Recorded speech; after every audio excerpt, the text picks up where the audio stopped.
Richmond Fremantle on Friday, and it was a strange game. It was low scoring, and let's take a look at the last quarter.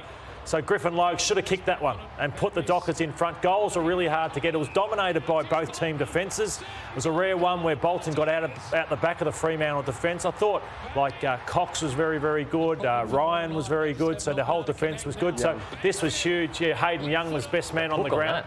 Bailey Banfield kicks that goal. So it's a draw. And then no one scored. No one scored in this game for the last 8 minutes of football. And then they had this big moment. You'd think they'd score. So Jack Revolt said, take your 30 seconds. He took it literally. He took longer. He took it longer and didn't even look back up at the scoreboard.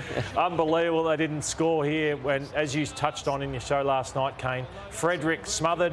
Brayshaw obviously dropped that mark there. So anyway, it was just a calamity there for Noah Bolter. He's so switched on here, isn't he? Like, this is their heads-up play because you just think game over. So he doesn't switch off Frederick and he just comes from nowhere, Brownie. And the speed that he shows for this smother was one of the best. But it was a game awareness as well. So he was onto it. He was on it. That's brilliant. And then the last play of the game. So it was magnificent, this from Pickett. So we would have been talking about Pickett for a while if they had won this game, just how clean, tough inside, skillful, lowered the eyes. And I feel for Cumberland, like, I think you get extra distance by rolling quicker. He may well have been caught. He's going to be caught anyway.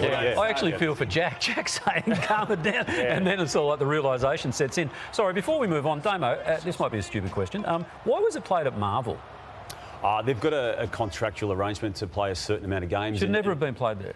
No, well, that's what Richmond will argue, and they loathe playing there, as you know, and they've gone public with that a few times. But look, I don't think you can say that was the reason. No, I'm not saying it's the reason, but I don't know why you would have Richmond playing on a Friday night at Marvel Stadium. Yeah, a quality component to the deal with Marvel Stadium. Okay. A couple of big performances. I thought Robbie Tarrant's best game for Richmond, did a solid job. And then that Hayden Young. We talk about Brayshaw, we talk about Sarong and Brodie, how good they've been, but this guy, he was best man on the ground comfortably, Hayden Young. His use of the football is elite, top 10 in the competition use-wise. His marking intercept was brilliant too, and this man, Robbie Tarrant, it was his best game for the Tigers. Yeah. Just getting back into the order of the rundown, the Vol-Kane-O is standing by. What do you got for us, Kano? Just standing by as we just cut that vision off and roll into that vision because it's a preemptive Vol-Kane-O for Fremantle. So I did that game live, and once again, their forward line is the issue. So 51 entries for 7 goals. Taberner's 29. He's an immobile forward who probably doesn't suit the way that the key forwards are dominating games of football, and they're going to go and recruit Luke Jackson and give up Rory Lobb, who's been their best player. So getting Jackson is okay, but he's not going to solve this. He's not going to solve your forward line problems.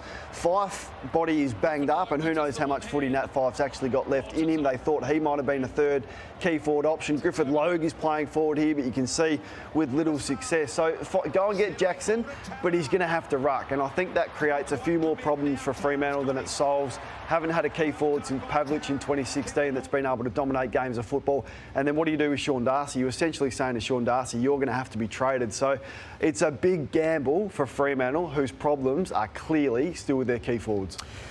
You mentioned Fife, pinged a hamstring again, which is not a surprise given the soft tissue element to his football this year. And you can see some issues with it there. And then subsequent to him actually grabbing at the spot in question, that's when he's actually done it. Now, TJ, there's obviously 4 matches remaining for this particular season. I'd be very surprised if we saw him in the first 3 of those. And that then leaves a decision to make. Do they try and get him back for round 23 and then have the week off before the final start, or do they just wait for the finals? It's a big question to be asked, because there was a passage of play where he looked good, didn't he? Where he came out of the goal square, marked it, kicked the goal, and that's the sort of play they want him to have. It shows the lack of continuity, Damo. So he didn't get a good pre-season in, breaking down. Dustin Martin had a lot of upset preparation, broken down. Jordan De Goey. It's amazing how you need luck. Jeremy Cameron had the best pre-season this year and absolutely dominating.